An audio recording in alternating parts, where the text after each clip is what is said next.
All right, so I'm back.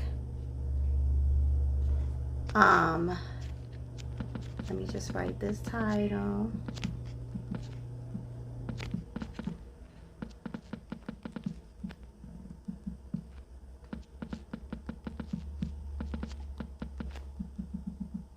I know a couple of people were looking for the link, and a couple of people inboxed me. But I'm not techie like that. Listen, I just have the information. I don't, all this extra, I'm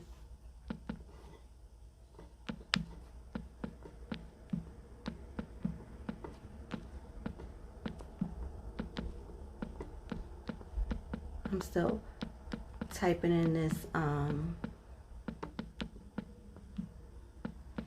this title, guys. There we go.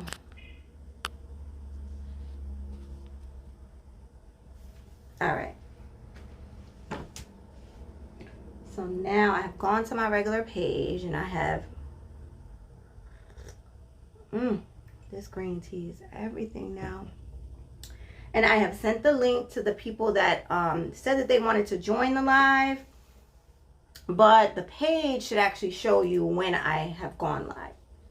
So I'm going to just wait a couple minutes. I'm going to try to drink this tea. My sister's going to have to call me back because I'm busy. I'm streaming and she's trying to call me not on the thing. Like, she be bugging. So I'm just going to drink some of this tea. But, you know, you guys can always get the replay too. So I'll start soon enough. But I'm excited for a couple reasons. One, hold on, somebody just inboxed me. Okay. I'm excited, one, just because I have not, I mean, the last time I was on live, I was talking about Derrick Jackson and how his wife was presented on television. And the funny thing about it, which I don't want to get into that today, that's not really our topic, but a lot of women are like, oh my God, we're supposed to be queens and fix each other's crowns, and people talking about how she look, guys will cheat with anything. Obviously, the people saying that were not a wife. 90% of them were not someone's wife. They were a woman that was just saying it, but wives know exactly what we were talking about.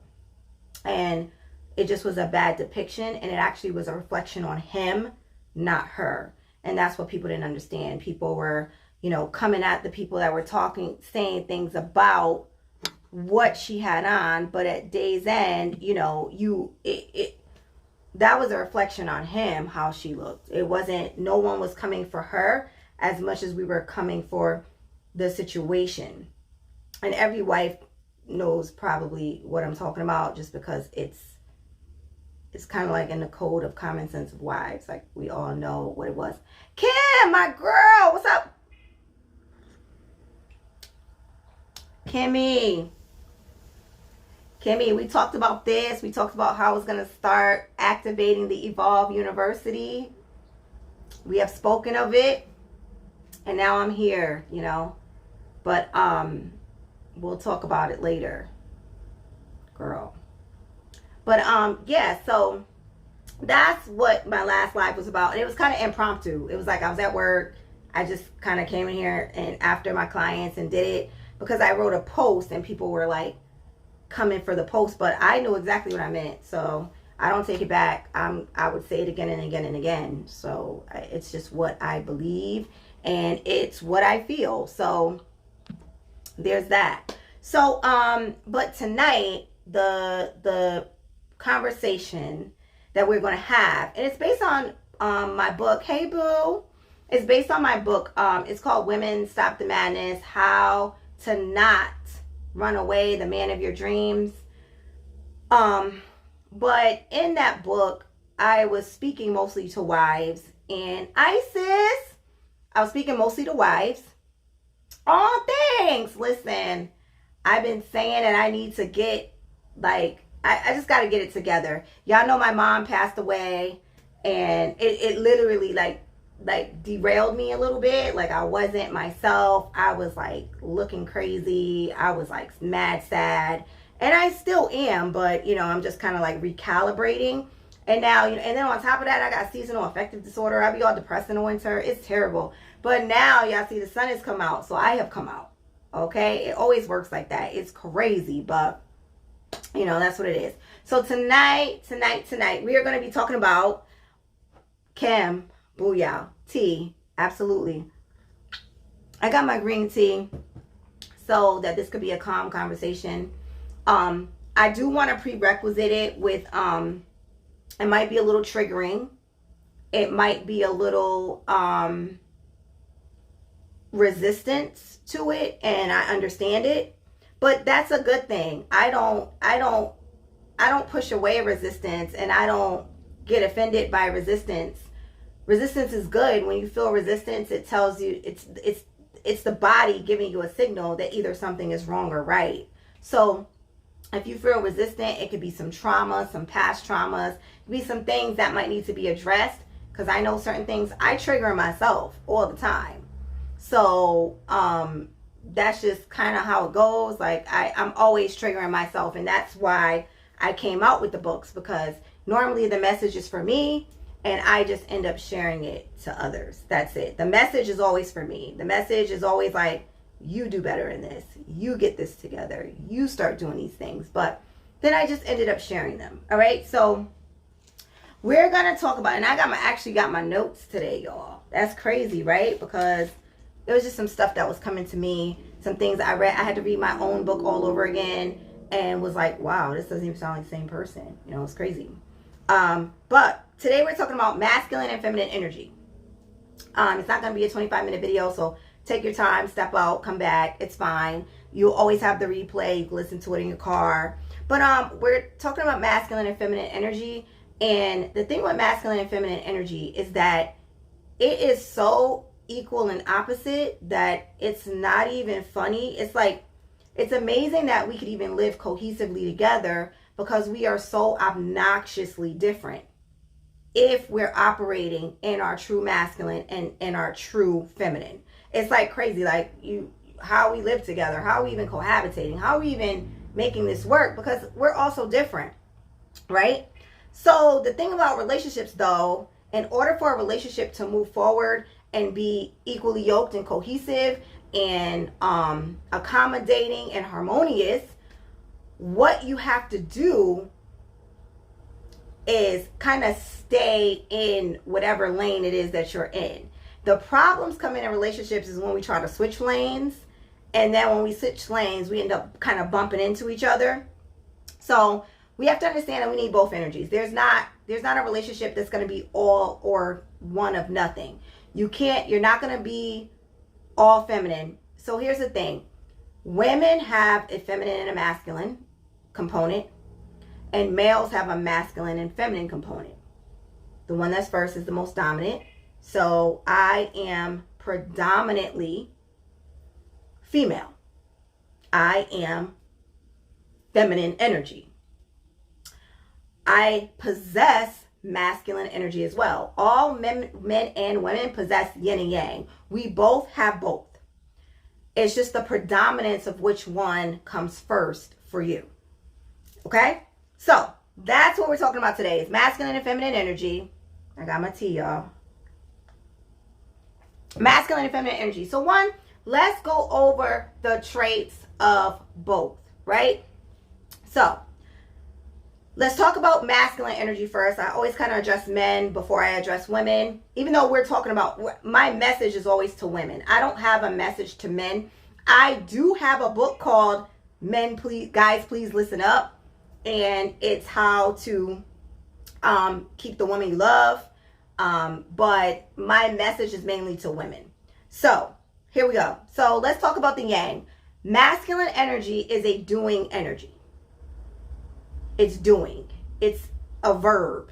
It's never complacent, right? So our masculine traits, here we go. And recognize if you see any of these in yourself.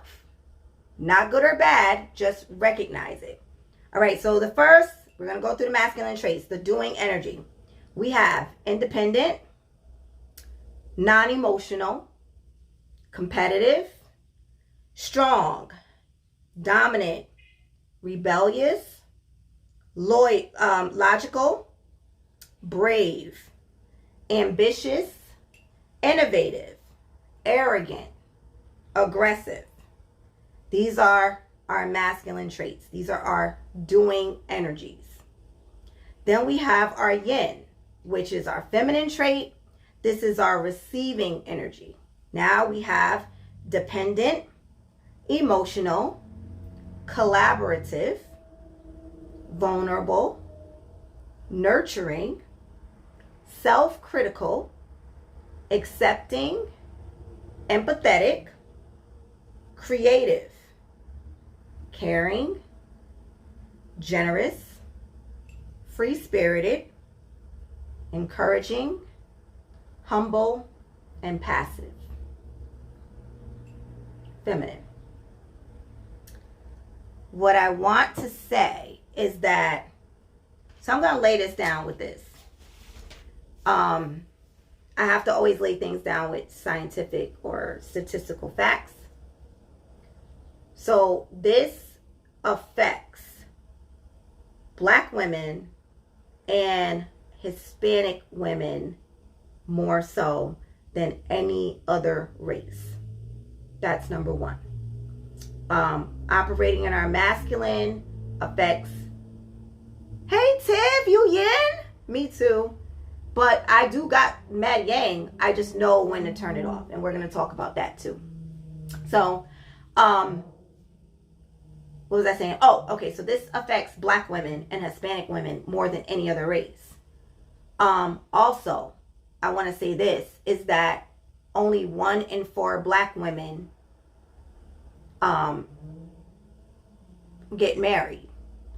Tiff, what you mean it froze? Is it still frozen? Hurry up, tell me so I can start it over, because you know these lives be acting up in here.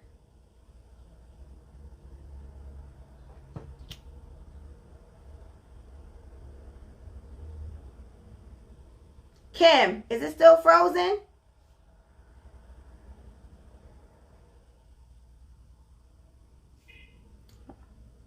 Okay. Oh, then that's Tiff's phone. Okay. Tiff got to get it together. Tiff always saying my lives be freezing and it only be for her. Tiff, I'm going to need you to not be in her. Tiff house got bad service, just to be real. All right. So we talked about the yang. We talked about the yin. So now this affects Black and Hispanic women more than any other race, right? Also, 1 in 4 Black women are married. Secondly, Black men marry outside of their race more than any other race. Yeah, well, come down. But don't be trying to put your little head in my live, though. You could talk, though. But, so here's statistically, the reason why is because we operate in our masculine more than any other feminine race. And that's unfortunate. So, what I want to tell you guys, though, is that, so let's talk about the difference between men and women. There's quite a few, right? There's quite a few. So, I liken men and women to apples and oranges, completely equal and opposite. Like, we're not the same, all right? So, there is a distinct difference between men and women. I'm looking at my notes now so I don't forget nothing, even though whatever comes out is going to come out. All right. So the key in making our relationships harmonious, though, is to actually understand what the other counterpart wants and needs. But what happens is we only look at what we want and need, and we don't look at what the other counterpart wants and needs. And the reason that most issues arise in our relationships is because we have a complete lack of understanding of the other sex. Men don't know what the hell women want, but they feel like they know. And women truly don't know what men want. Like, have you ever really asked your mate, what do you want from me? Like, what would you like from me? What do you want in a counterpart? What do you want in a wife? What do you need from a fiance or a girlfriend? What is it? But we don't ask because realistically, we're kind of selfish and we only want to know what we want. All right. So I'm going to talk about the differences. My brother does not agree with this, but it is what it is. Men are physically superior than women, but women are intellectually superior than men. It is what it is. It is a scientific fact. Yes, we are more emotional, so we could be more haphazard, but we are genetically, intellectually more enhanced than men are. That's just the name of the game. Men are stronger. They can work with their hands. They possess a strength that we will never have, no matter how much we work out and how big we are, how many muscles we have. We will never be able to compare to the strength that they have. Period. It's just not, we won't. I will never get into an arm wrestling match with a man. It doesn't make sense. But metaphorically, we compete with them all the time. And I'm going to tell you how a little bit later. So we are intellectually slightly superior. And the reason, like, if you look at little babies, little boys are like making noise with cars and just doing anything. And little girls are actually talking. Little girls are potty trained faster. They have an understanding of things faster. They are more advanced faster in their schoolwork. Unless the boy is an enigma, usually girls advance faster. If you are a 30-year-old woman, the last thing you'd want to be with is a 30-year-old man. Why? Because he's going to be intellectually at about 24. So there's just a superiority there that is really unmatched. The reason why is because men only think with one side of the brain and women think with both. Not think, but men use one side of their brain. They are primarily left-brained. And women think with both sides of their brain. So they're able to go back and forth between both sides of their brain. Now, statistically speaking and scientifically speaking, all humans only use 1/5 of their brain capacity. We all are operating at 20%. So if we're all operating at 20% and you're only using one side and I'm using both, then at day's end, there's going to be information that's accessed from me that's not going to be accessed from a male counterpart. It's really kind of just that simple. They're less emotional than us. So because we think with both sides of the brain, we usually don't have as great of a focus as men have. So again, it's apples and oranges. It's not like that's the thing. Like guys are nah, because y'all smart. It doesn't matter. They're complementary to each other, and that's the whole point.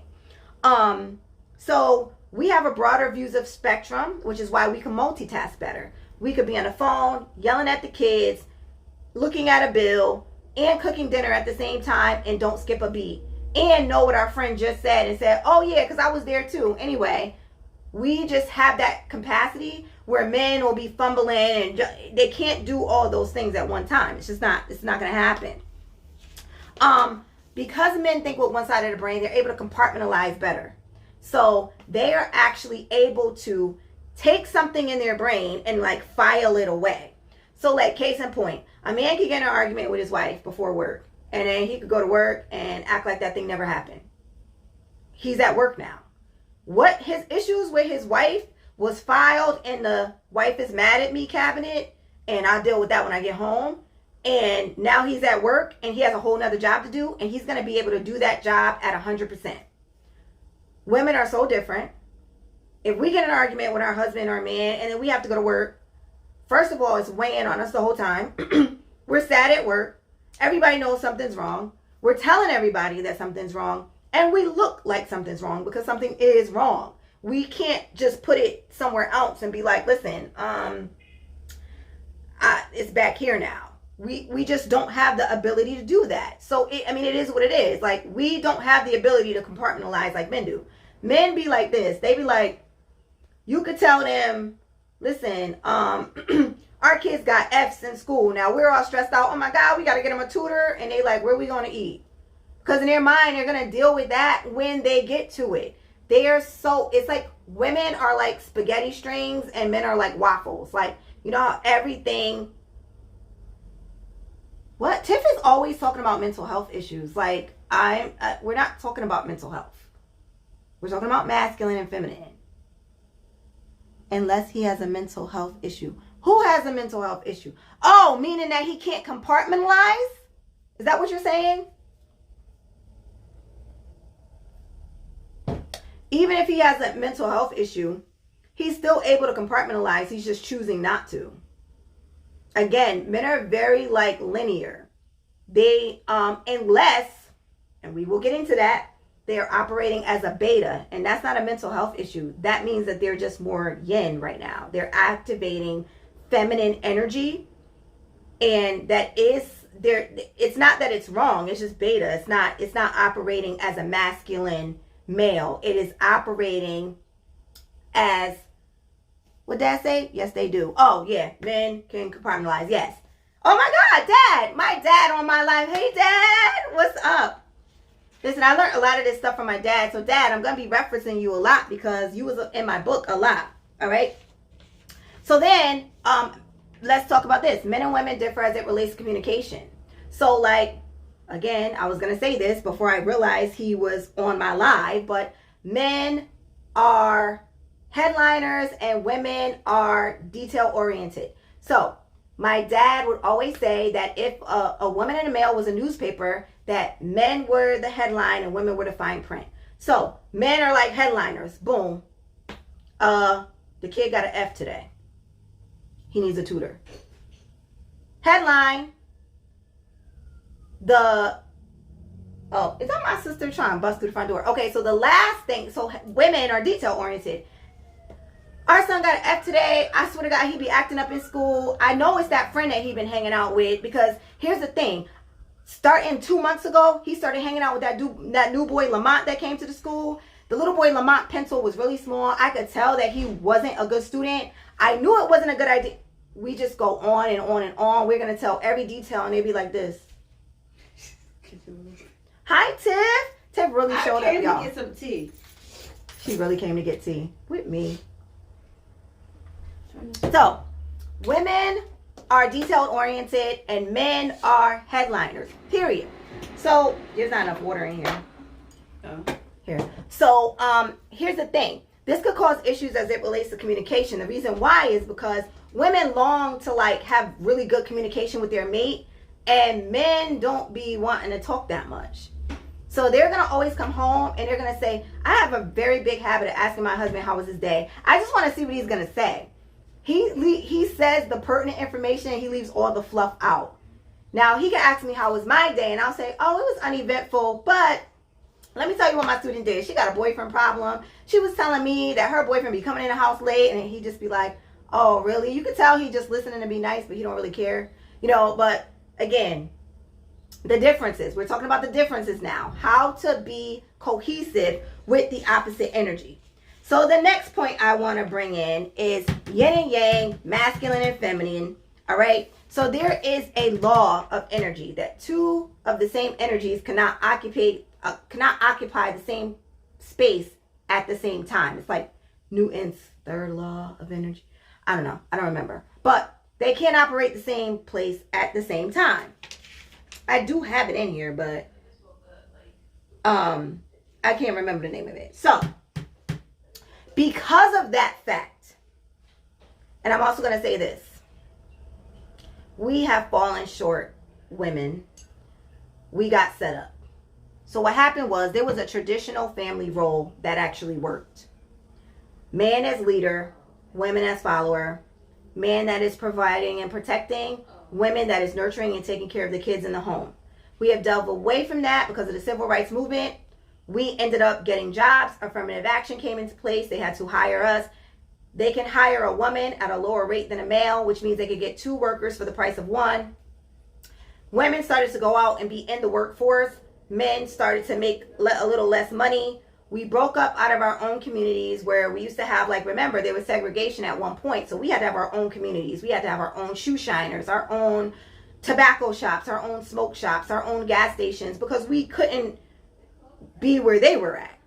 So we wanted segregation. And in that segregation, what happened was we were able to go to school now. So now we end up going to school and college, and we delved away from the traditional family unit.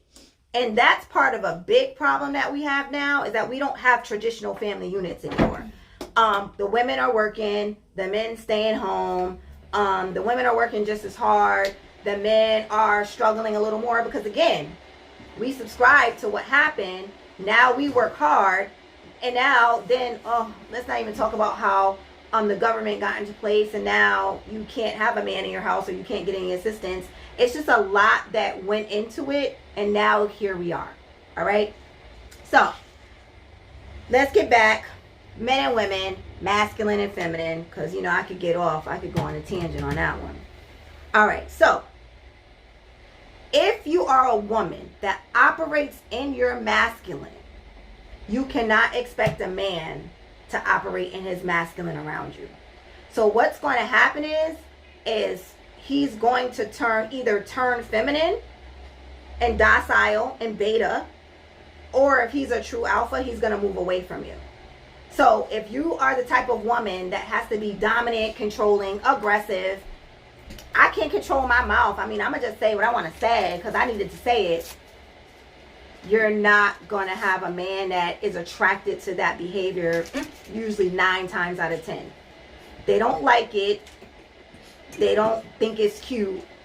And I know women be like, I can't tame my mouth. I mean, I need a man that's strong enough to... That is my opinion, like one of the lamest statements ever. Because I cannot tame my mouth too, but there's a time and a place for it, and it's usually not at home. At home, I offer respect.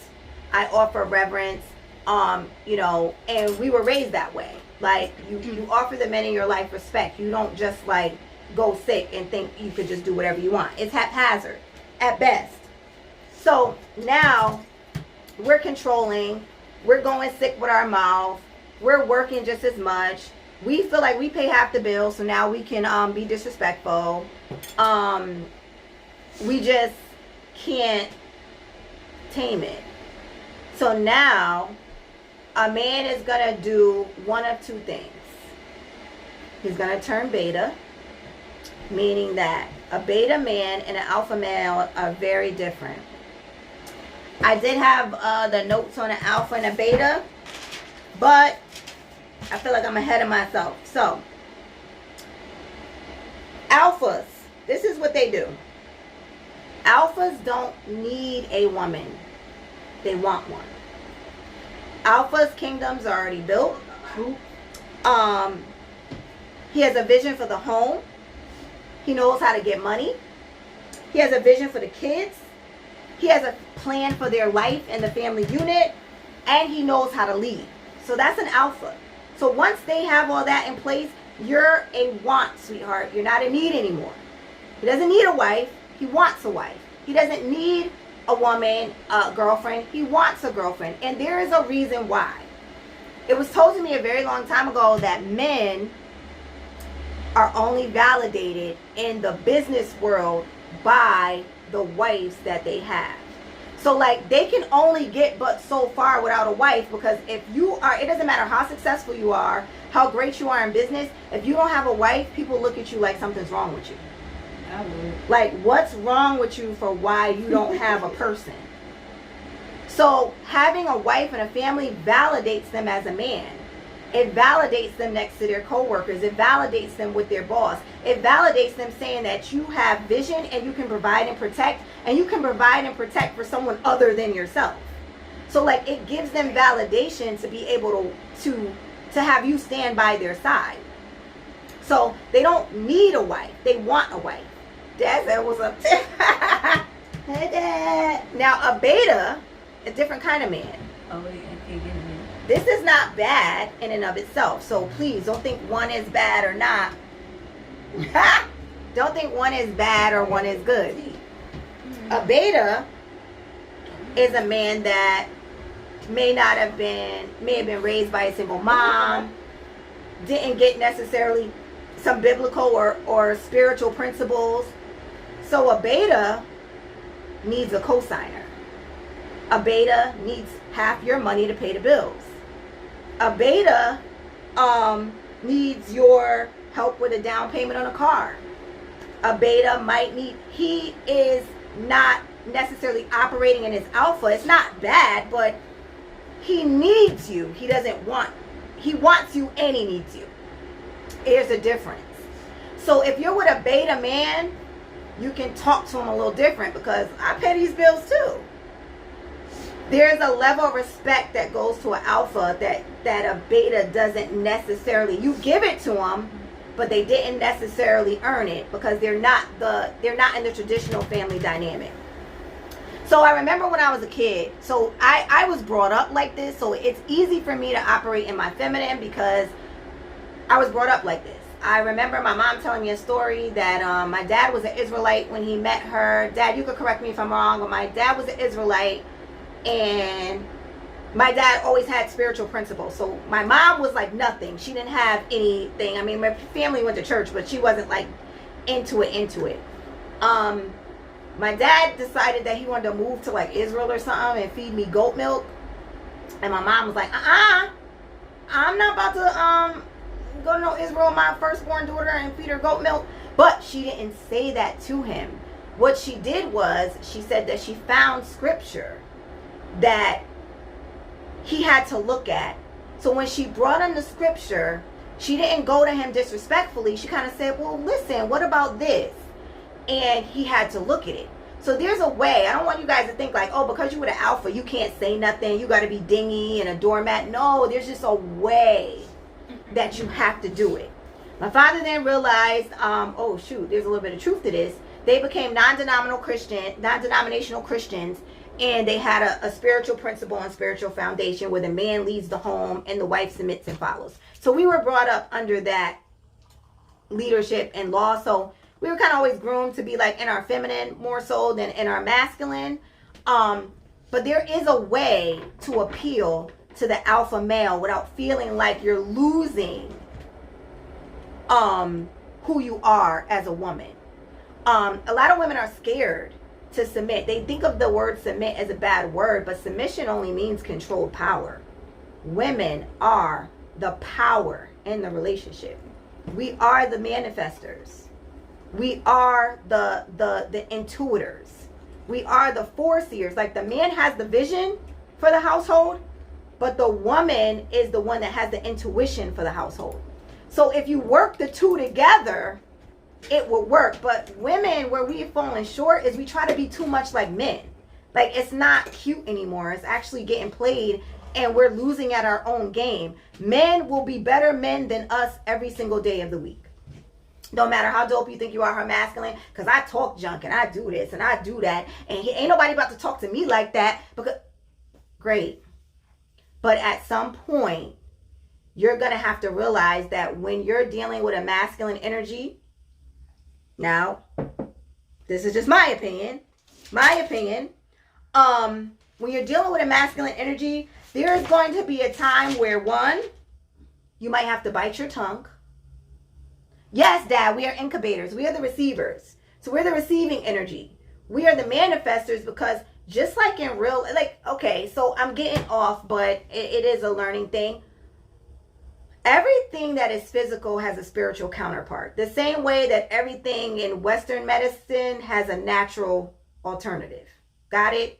So like the same way you could get aspirin, there's willow bark that can do the same thing. You get what I mean? So everything that shows physically is what happens spiritually as well. They're all one and the same. It's just we don't see the spiritual side. So women are incubators. We are the ones that build, grow, and deliver and manifest spiritual babies and physical babies.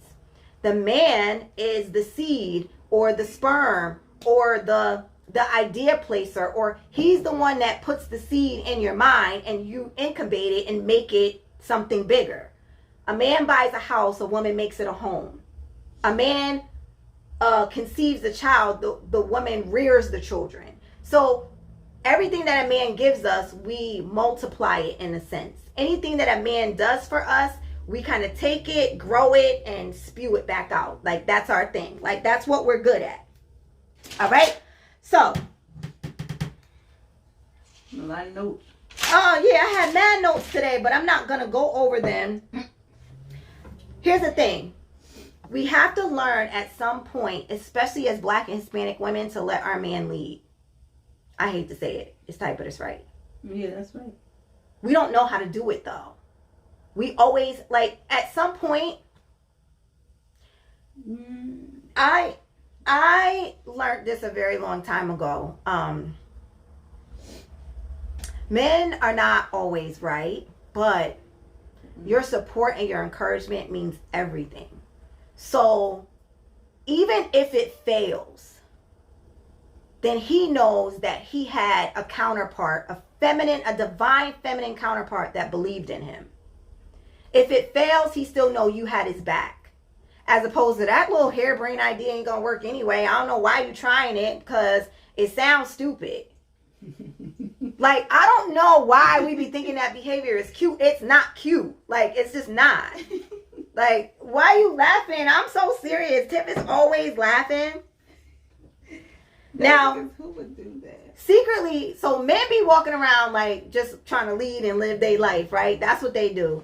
And they not knowing that secretly we like, he not about to have this power over me. Like, secretly we're competing. They just like doo-doo-doo, trying to live their life, because this is nothing new to them. Men have been providing and protecting and leading since the beginning of time. That's what they have done. It's us that are new to the game. We don't know how to do it. So we're always afraid to submit and allow them to lead, because we feel like that they will manipulate the power. But the reason we feel like they will manipulate the power is because that's what we do. When we have power, we're the ones that manipulate it. We're the ones that be like, have ulterior motives for why we're asking them or telling them what to do. So men are doing it naturally, and we're what's the word? It's not fabricating, but we are kind of pretending like we don't have the same leadership skills. Now, we have been conditioned by society based on our lives that we've had to be strong, we've had to step up, we've had a lot of broken households, and we've grown up in a lot of broken households. There's been trauma, especially in the Black and Hispanic community, so much trauma that a lot of us, it's hard for us to come back from. And it's like I said, none of this is like, you're not good and bad of itself. It's just relative. I'm just talking about relationships being more cohesive, but we have our traumas, but those are the things we need to work on, possibly get therapy for. Like, shoot, I just called a therapist the other day. Like, I have anger inside. I'm angry about my mom. I got some stuff that I had gone through that, you know, had changed my perspective, and I had a little bit of skewed vision on life for a little while. So I just reached out to one. I don't think it is bad to get help from someone outside of yourself, because sometimes people outside looking in, like there's the saying, you can't see the forest and the trees and the whatever. You can't see the forest and the trees. Meaning, like, when you're in the middle of the forest, you can't see what the forest looks like. You need to be on the outside of the forest to see it. Sometimes people on the outside of us can help us assess what's going on the inside of us better, especially if we're not into a lot of self-awareness and personal development. And I am into self-awareness and personal development, and I still feel like I need a little bit of outside help, just for some of my own personal things. You get what I'm saying? So, what I want to go into is that men and women need each other, and we complement each other perfectly, but we can't complement each other if we're trying to be the same thing. So women can't try to be men and then expect the relationship to work. Another sad fact is that women that operate in their masculine, meaning that they're overworked, trying to fix everything, trying to control everything, trying to be there for everybody, don't know how to set boundaries. They're overstressed. Those high levels of cortisol, testosterone, adrenaline, they're not good for us. Women that are operating in their masculine pass away earlier. And it's because our body can't tolerate the amount of chemicals that are released during stressful times like a man's can. You can't see the forest for the trees. Thank you, Kim. I knew somebody was going to know it. So we have to learn how to kind of take the step back sometimes. Like, I had this thing before, like, do you know that women do this all the time? You probably don't really notice that you do it. It's the little things. Like, you ever notice you're in the car driving and your husband go a different way, and you like, why you take that way? You could have just went that way. Okay. Has your husband ever gotten you lost before? And if you got lost, I'm sure he found y'all way home because you made it home. You on here. So why you had to say something about it? Like, there's certain things that don't always need to be said. Like, it's those little controlling things. And then we disguise it under, well, I'm his helpmeet. Yeah, but here's the thing about a helpmeet. You don't give help until they ask for it. You're not supposed to just bust in and help a man. I hope we know this. Like, okay, man is putting something together, right? And you like, whoa, this piece go right. Mind your business. Let him figure it out, because men like to do stuff like that, and they're validated as men once they do it. But once you help and you get involved, they actually feel like it doesn't count now. They didn't actually do it.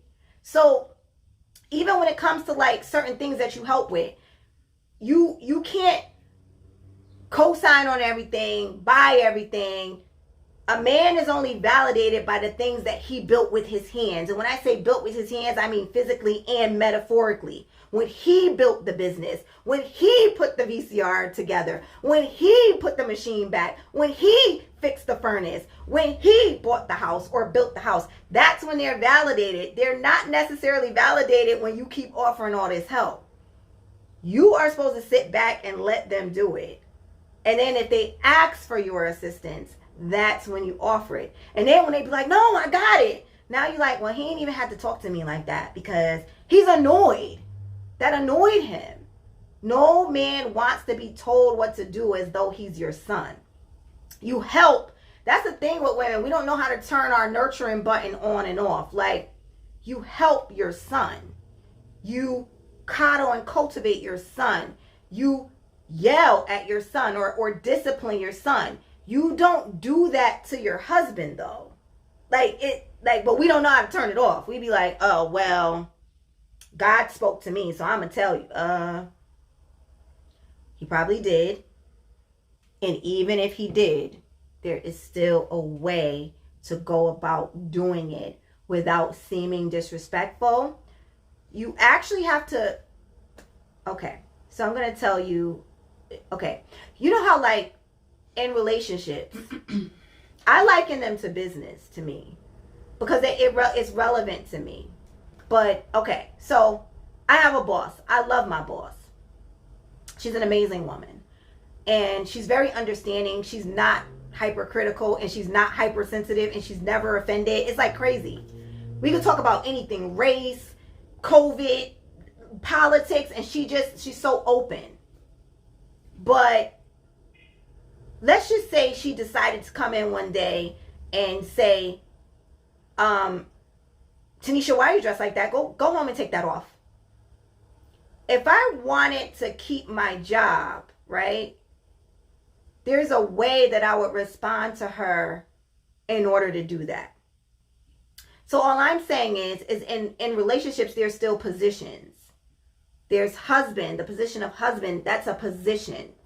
There's no really name to it. You offer respect based on the position. The same way, and there's no prejudice to that. So like, let's say our president of the United States, whether you like him or not, you still have to capitalize his name when you write it. If you were to submit a paper and lowercase it, wrong, X, you're in trouble. If a cop pulls you over, whether he's a dirty cop or a good cop, you still got to respect him when he pulls you over. And when a judge walks into the room, he could be wilding every single night at the bar, but at day's end, when he walks into the courtroom, you have to stand up. That's just how it works. So the position of husband is a position that you have placed or allowed someone to have in your life. So now you have to respect the position as such. And when it comes to masculinity and femininity, if you have a very dominant masculine aura to yourself as women, remember we went over what the masculine and feminine traits were. Remember we did that in the beginning? Once you go over those and you realize that, then that's when you might realize that you're having problems in your relationship as a whole. Because if you're a woman and you're operating in your masculine, you're going to do it at work, you're going to do it at home, you're going to do it with your kids, and you're going to do it at work. So you're going to do it with your friends, and you're going to find yourself having relationship issues everywhere. It's not just going to be with that person. It's probably going to manifest in a lot of different areas. You get what I'm saying? So, how do you spot a masculine man though? That's another question, because a lot of people be like, well, here's the thing. I think that everybody should get what they want, should search for what they need, not for what they want. And when I say that, I mean, if you are a feminine woman, you need a masculine man. But if you are a masculine woman, you want a masculine man, but you can't get that. And here's what happens with people. I'm gonna tell the truth. So y'all know, I know Steve Harvey had the 90-day rule or whatever, but you know that, especially women, we're good at this. We can hide ourselves for years to get what we want. Like, we're really good at that. Like, it's just a gift that we have. Like, we could like be the sweetest thing and then like, but be annoyed and know how to hide it before he like commits to us. And then once he commits to us, like the thing come off, and like now he realized you crazy. Like, now he realized, oh shoot. Now, an alpha male is not gonna leave. And the reason why is because, again, he's validated by his family. 2, he does not, he wants to be respected in his community and in his world. So the last thing he want to do is leave you after you start wilding, because he gonna be like, nobody wants a story. You know how he left her with them kids like that? He don't want that to be his story, even though you was home emotionally abusing people. You had your finger in his face going like this. Y'all know that's wild, disrespectful, right? Like, going like that. That's ghetto. It's ghetto and it's disrespectful. Tiff said that's ghetto. It's disrespectful. Because if a man was to do that to him, he would probably fight him. But he can't fight you because you're a girl. So now we're wondering why men are behaving the way they're behaving. We're wondering why they're not offering us the things that we want or need. We're wondering why they're not here for us and they procrastinate on the things that we ask them to do. It's because they feel the barrage of our disrespect that we don't even know that we're doing. So I'm going to get off that though, because I could get too far into that. But how do you spot a masculine man? Number 1, he doesn't complain or make excuses. This is how you know a masculine man. Okay, first of all, men don't do the things they want to do. They do what they have to do. Masculine men. So case in point, you walking down the street, you get cold. It's cold outside. And he got to offer you his jacket.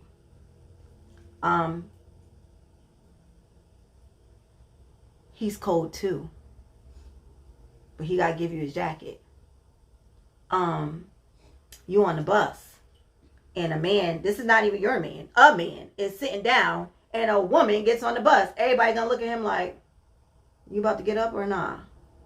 He got to give up his seat so that the young lady can sit down. You, Isis, but that's why they have sisters like me. Don't stick your finger in my brother's face. Word, Isis. Don't do it. It'll come out real quick. But a man, you in the house at night, you hear doom doom doom. Honey, there's somebody in the house. Imagine if he said, babe, you go up and check it. You go check and see who downstairs. He gotta get up, risk his whole life, go downstairs and risk getting killed so that you can stay in the bed and call the cops. No. Men don't do what they want to. They do what they have to. They have to do these things. They get up every day and go to work and they don't complain. Real men know that these things got to get done. They work 3 and 4 doubles in a row. Why? Because they know they got a wife and the kids to take care of. They ain't got a lick of sleep, but they tired.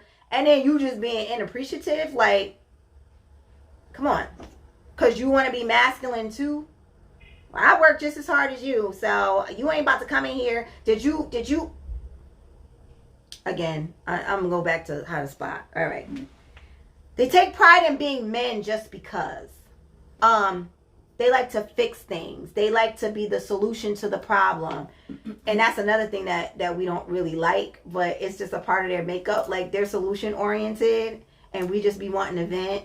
So like, I have this thing now with my husband. I just be like, can I have venting space? Because if you try to fix it, I'm gonna be mad. If you try to like you'll say, oh my God, let me tell you what happened at work. Well, quit then. No, I didn't want it to go that far. I just wanted to tell you what happened at work. They're very solution oriented. They don't like when their wives are unhappy or their girlfriends are unhappy. They are willing to go into go mode to fix any and everything. You got a flat tire, they're coming. You need gas in your car, they're gonna do it. Your car got to get heated up in the morning, they're going to do it. They're going to go outside and shovel the snow off your car. He cold too. He don't want to go out there and do it. But that's what they do. I be feeling so bad sometimes, and if I try to go out there and help, they like I try to go help my dad. He don't even like when I come help him. Like, but I'm like, all right, well, let me send the boys then, because then it's like men with men. Like, let me not help. Like, but they don't really want us to be out there doing that stuff with them. Not alpha men, not masculine men that are operating in their yang. They love providing and protecting. So you say you have a want or need, the kids have a want or a need, they jump to do it. They can't wait to do it. They looking for the problem so that they can have the solution. That's what they doing. Where you going? You can want to go to the mall. Oh. Hey. Hey, bye. They jumping at the idea. Okay, what you need? Our kid need this? Oh, let's do this. Oh, you want to switch? They're always on go mode to kind of like provide and protect. They're very focused on the upbringing of their children, whether they're in the household or not. So this is how you know if it's a real masculine man, because if you have a man or a man that's around you that don't like really pay no mind to his kids, that's a red flag, because most alphas and most real masculine men are very involved with the upbringing of their children. Why? Because that's their legacy. So they're not just out here like letting their kids be haphazard. They're very involved in the sports. They're very involved in the dance recitals. They're very involved in the teacher conferences. The teachers got their number just like they got yours. That's a masculine alpha male. They're not as emotional as we are. Meaning they don't lead with their emotions, but they're very affectionate to the people in their family. So their wife, their children, they're very affectionate, but they might not seem like that in the world. Like, they don't have time for that. When they're in the world, they're out here bringing home the bacon, providing, protecting. But when they're in the house, they have like a level of affection that you don't necessarily see when they're outside of the house. All right. So that's how you weed them out, whether you got a beta or an alpha. Now, betas, again, are not bad. But that's what I'm saying. Like, if you're a masculine woman, you might want to get a beta and leave the masculine men for the feminine women, and the masculine women need to get a beta man. So that's how it's going to be more complementary, because the energies can't dwell together. So a masculine woman will never be able to be with an alpha male. They will always buck heads like rams. The woman wants to be in control, and the guy's not letting it happen. He's not having it. You're not going to talk to him any kind of way. You're not going to act a certain kind of way. You're not going to disrespect him. You're not going to embarrass him in front of his friends. You're not going to talk bad to him in public. Like, those are like arch red flags. Like, they'll be like, like, if you question them in front of their, like, you correct them, you like, that's not what happened. They like, girl, listen, I brought you to this meeting to sit here and look cute. I did not bring you here to talk. Hush. Now, they ain't going to say that, because that would be seemed as, guess what, disrespectful. But you don't realize how you just corrected him in front of all his coworkers and friends was disrespectful too. Like, we never really get it. Like, we be like, I don't understand why he even treated me like that. Like, I don't get it. The other day, I'm going to tell, oh God, she got me mad. We was out, right? And my sister was out, and her husband said something. And she like got testy real fast, and I saw it happen. His countenance fell mad quick. And me and my sister-in-law looked at each other. We was like, she heard me. That's funny. And she right outside. It's so funny. He was like, but I knew what happened. I understood what happened. And later she told me she understood what happened. And she fixed it. It's not about being perfect. It's about taking acknowledgement of the things that you're doing and changing them. Like, she recognized what it was and was like, I'm sorry. I didn't, oh goodness. Right. And that's also usually not her. I don't know. Maybe she going through a little PMS or something. She probably is. And she usually is very docile. And she's a docile person in general. Like, she has a soft voice and everything. But this time, I don't know what happened. Something rose up and she's like, no. Because, whoa, wait. So it was actually kind of surprising to all of us. That's why we was like, because she doesn't never do that. But either way, it's all about learning and growing and evolving. That's what it's all about. Oh, thanks, Dad. He said, I taught you well, Grasshopper. Sound like Yodi. So, here's the thing. And again, not coming for anybody, but not every personality is good for these type of men. So you got to do what's best for you, right? Every woman's personality is not groomed to be with a man as such. So, and we're not talking, and here's the thing. Let's not talk about it. We're not talking about narcissists. We're not talking about borderline personality disorders. We're not talking about the men that abuse people in their power. That's a certain category in and of itself. They need help, and you need to run away from them and run away from them as fast as you possibly can. Unless we're not talking about them. We're talking about our basic masculine men they don't have a mental disorder. That's what I'm talking about.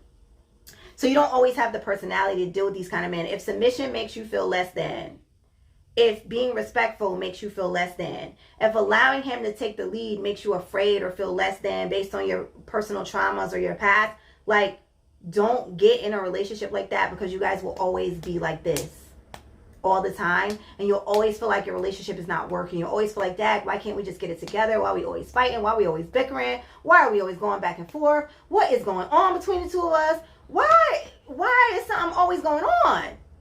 And it's because you're not equally yoked. To be honest, a masculine man needs a feminine counterpart. Nurturing, creative, soft, fluid. Masculine men, you got to move around them. And there's a way to move around them, but you got to move around them. You got to kind of like know how to do a dance, like a swivel. Like when they move, you kind of move. It's almost like, you ever try to dance? Oh, that's a good analogy. You ever try to dance like real ballroom dancing? You can't have both people trying to lead it. There has to be a leader. There has to be someone following. There has to be a dominant hand over one hand. And then the man's hand is on the back of your back, because he's gonna guide you and lead you to where you need to go. But if you resistant, I said, that dance gonna look crazy. Y'all not gonna be going nowhere. So yes, Miss Poochie, so here's the thing. When you're equally yoked, that doesn't only mean go to the same church. Equally yoked means equally yoked in your personalities, goals, visions, thought processes, spirituality, rearing and raising of the children. You don't always have to agree, but there's just a way to go about it. Like, I learned in a leadership class a very long time ago, when there is a leader, you don't come against the leader or the whole empire falls. It doesn't make sense to do that. So if you are going against the leader, you fall with them, because y'all on the same team. So you can't go against the leader. But if there's something that you're not okay with, if there's something that you kind of have an issue with, or you have a concern with, there's a way to go to the leader to incite change. And normally it's through an appeal process. And the appeal process is either you go to them in question form, not sarcastically. Question form, because people be asking questions like, you meant to do that? That's sarcastic. You go to them in question form. Babe, so I know you said you were going to do this. Did you think that it would be a good idea to do this as opposed to this? Or what were your thoughts on it? And let him think about what you said. Because sometimes when people have to think things over and say things back out loud, it sounds crazy to them once they say it. Another thing is sometimes they're going to have the final say so, and you just got to go with it. You got to let them have it. They're going to have it sometimes. At day's end, you be the woman, the incubator, the one that is going to help the vision come into place. Then if it doesn't, so if it doesn't fail, it didn't hurt anybody anyway. But if it does, he doesn't have any excuse, justification, or thought that it failed because my wife didn't support me. He won't be able to have that story. So even if it does fail, you want it to fail with him thinking that you were in bed with him with this, literally and figuratively. Men just really want, like a masculine man just really want somebody to be in bed with them on it. Like, not, like, literally, yeah, they want you in bed with them, but also they want you to be in bed with them figuratively. When they have ideas, visions, and goals, you got to be in bed with them on it. You can't be opposing to it all the time. And even if something sounds crazy, listen, my husband's had some of the craziest ideas. Some of them were great. Some of them were outlandish. And some of them have been like downright just like, I don't know. But I go, oh, okay, that'll probably work. Yeah. Well, you can also do this. So now, and then you know what I do? I go into manifestation mode. Listen, I will visualize, I will meditate, I will pray, I will affirm. Listen, if this thing is supposed to be, it will be. But if it's not, it will not. That's where your power is. Women's power is behind the scene. It's like water. But you have to understand that water is powerful. Water is a force to be reckoned with.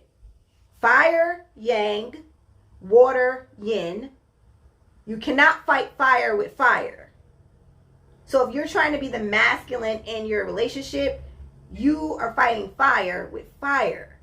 You have to be water to put the fire out. Men are not gonna, your feelings is hurt, you was wilding, you was in his face, you was pointing in his face, you was cussing, you was carrying on, you was wilding, and now he walks away and he walk out the house and now you crying and you devastated, and now he's not gonna hug you because he's like, you was just on 10. What, you was just acting like, why would I do that?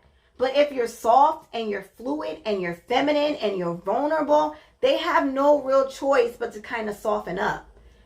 We need to understand and know how powerful that submissive, water-like, fluid energy actually is. Water can erode a rock if it's consistent enough. Water will wear a rock right down by just passing over it to and fro, very softly, very gently. Sometimes the waters get a little rocky, but it can still smooth down a rock. So you have to know that if a man is a rock, I know how to smooth down a rock. That's easy. All I got to do is remain fluid. And no, Kim, it doesn't make you a punk. And that's the problem. That's why I said if it triggers you out of fear or just whatever, just know it doesn't make you a moron or a doormat or a dingy. Like, that's not what men are looking for anyway. Because to be honest, men don't want dinginess. Like, they don't want somebody that's dingy. That they don't. Want to know why? Because I have it in my notes here. They need your mind. They need your intuition. They need your perspective, and they need your advice. Because again, we think we're both sides of the brain and we see things that they can't see. The only thing is we're always offering unsolicited advice. All the time. Like, we just, for every little thing, like now when the advice is relevant, they're not listening because you talk all the time anyway. Why you go this way? You could have just took the merit. I mean, wait, ain't we going home? Why you, there's times I don't say anything to my husband in the car. Not about his directions. I'll talk about regular stuff. And he'll be like, Dad, I was going the wrong way. Why you ain't saying nothing? Oh, I didn't know.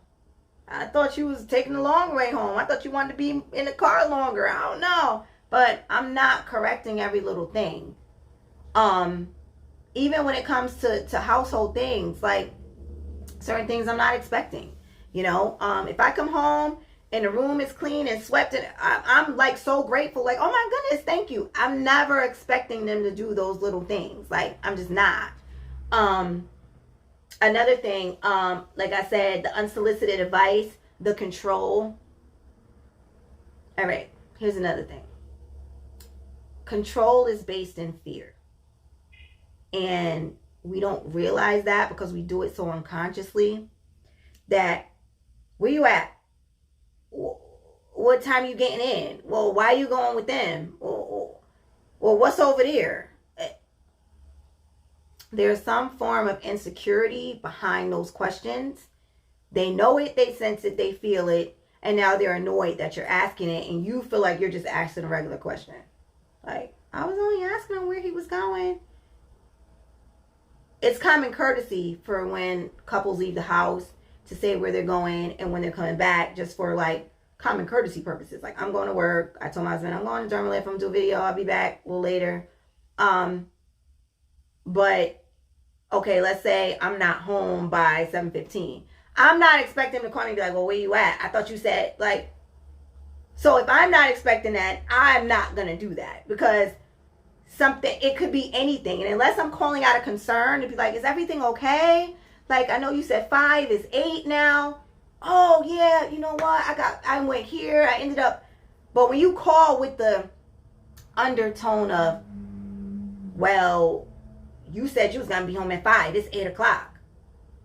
You have to really evaluate where the anger is coming from. Is it coming from the inconsideration that he didn't call? Is it coming from the worrying of it? Or is it coming because you think he's somewhere he's not supposed to be?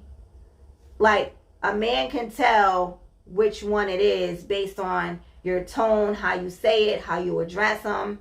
So we have to be careful of those things too. Like, don't allow your insecurities to cause you to control. I have another book called The Queen Code, and it talks about all of the gifts that women have. And there's such amazing gifts, but there's always the opposite side of the coin. There's always the other polarity. And sometimes our ability to nurture, meaning to cultivate and grow things up and kind of, you know, nurse things, that nurturing can turn into control, because now we want control over everything.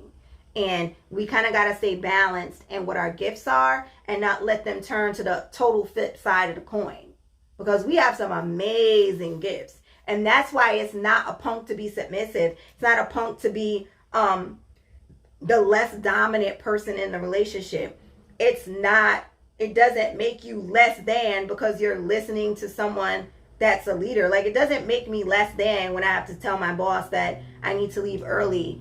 Like, well, I gotta tell her. I mean, she not paying me for it anyway. Like, the attitudes have to go. Like, they're just not cute anymore.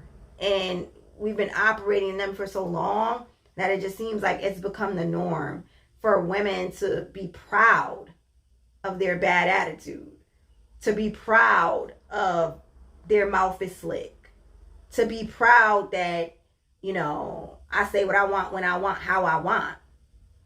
Like, then we wonder why, again, only 1 in 4 black women are married. And we wonder why our black men are the most that marry outside of their race. Because, again, black and Hispanic women, we are the only cultures that actually have this. Not saying that they don't have it, but our percentages are higher.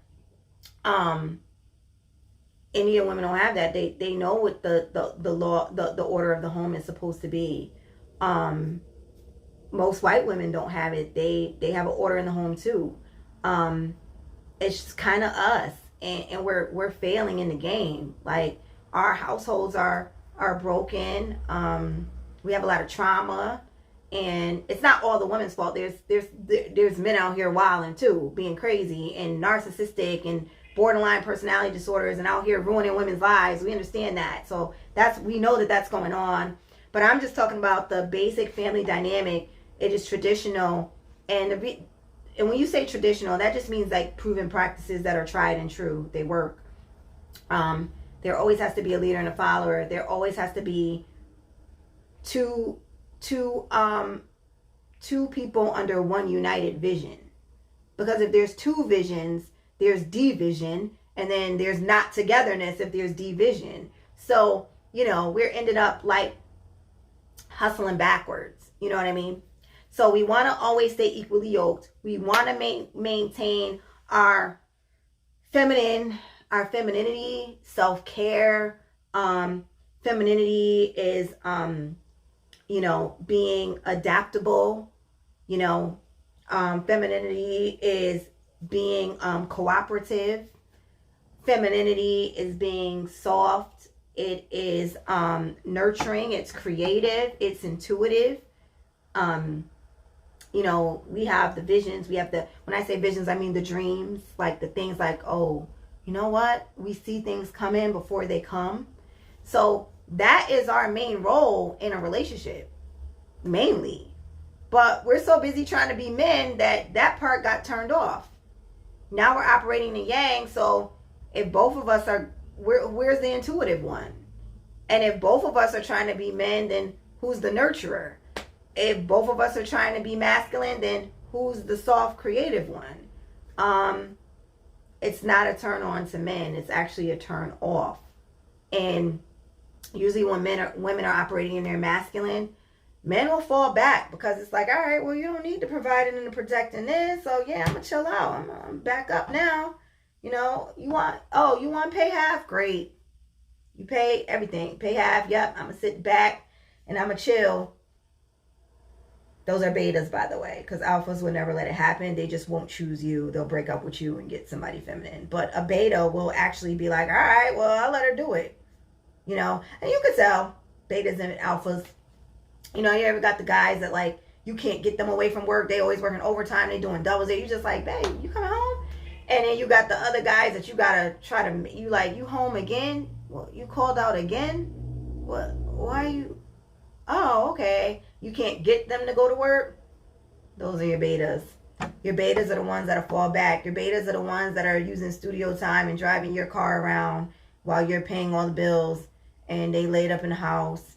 And their name's not on the lease because they don't want the obligation of having to pay the other half. They probably stay with their mom or a sister or a roommate, but they always at your house because they like what a woman brings to the table. So they don't really go home. They kind of stay with you, but they keep another place so that they can't really say that they stay with you. Like, these are all betas, and we should know them when we see them, but for whatever reason we get caught up with them. But those are betas, the guys that will fall back and allow you to actually operate in your masculine. And it's just not healthy for us. It's not healthy for us anymore. Black women are dying earlier and earlier now. We are not living as long. And that's why they say that, they used to say that women outnumbered men. And the reason why women outnumbered men is because women live longer. But black women have been dying at a much faster rate. And the reason why is because we can't mind our business. We can't calm down. We can't let go of anger. We still want to control everything. And it's just not good for us physically or mentally. It breaks us down. And now, guess what? You gone. And that man that you done paid everything for, you done worked so hard. He living off the money that you had. And now he looking for a younger counterpart to now be feminine with because you gone. So you have to like soften up. We cannot,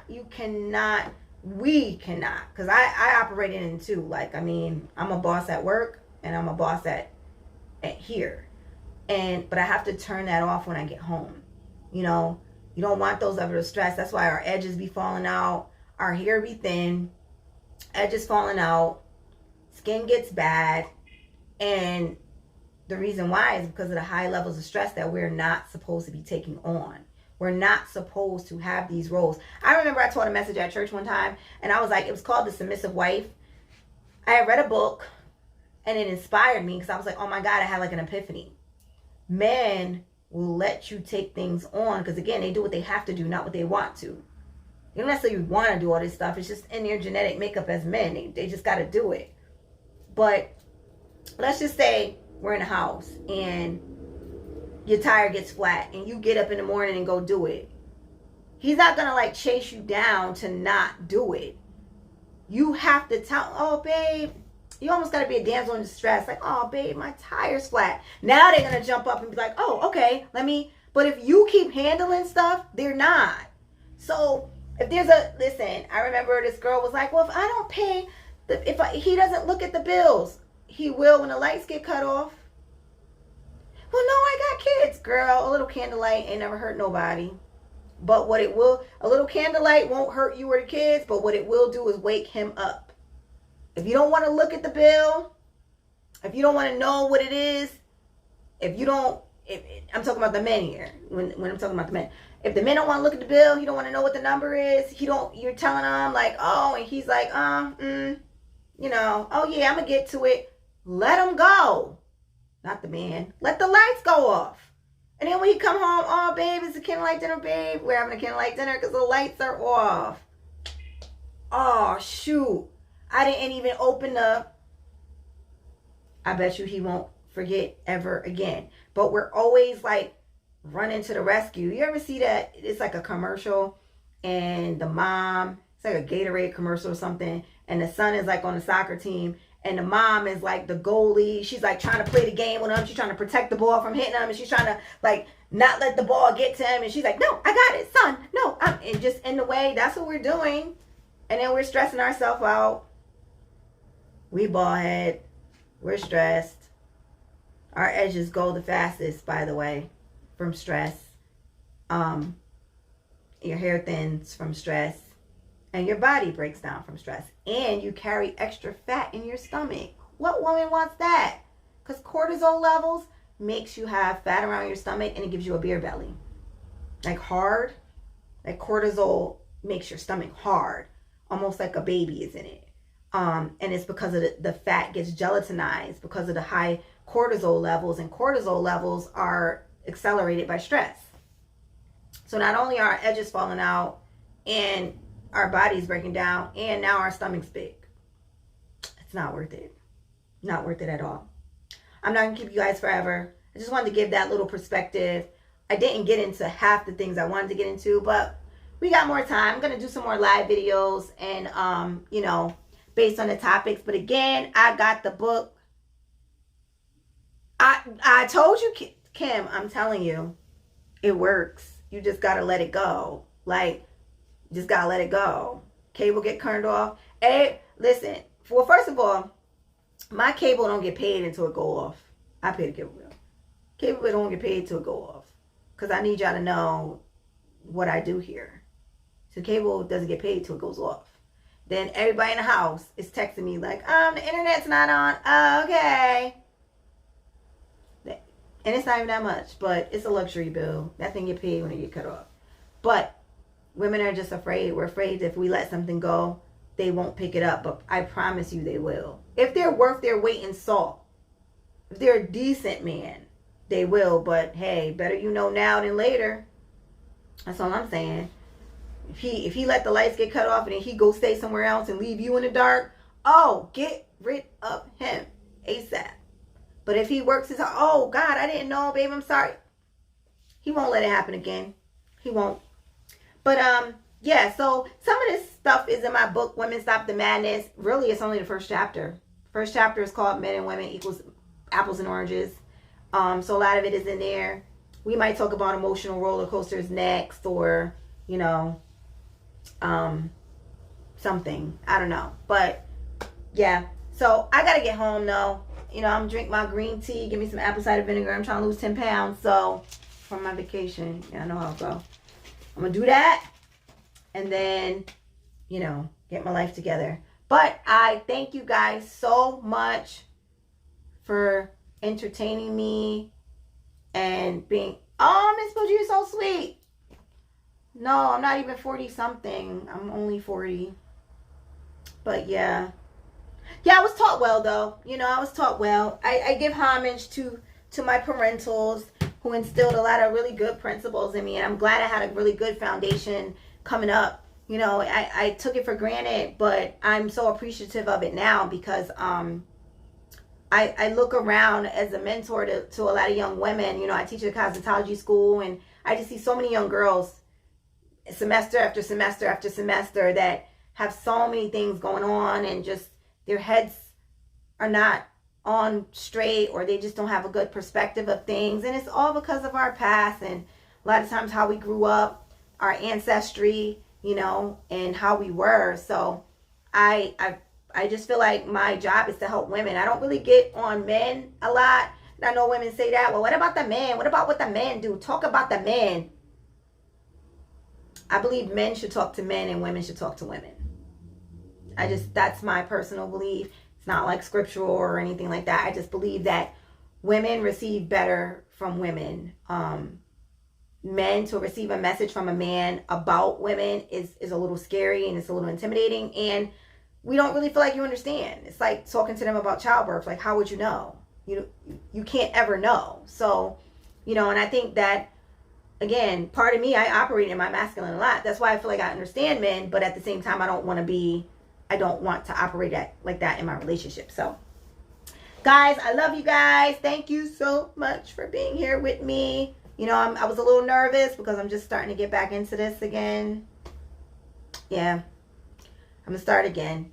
I stopped for a couple years for my own personal reasons, but now I'm like ready to do it again. So thank you guys. My lives will mainly be in Evolve University now, not on my regular page. So when I decide to do it, I will let you guys know, and I will link everybody in or tag you and things like that. All right. But thank you guys so much for watching, and I will talk to you again soon. Bye.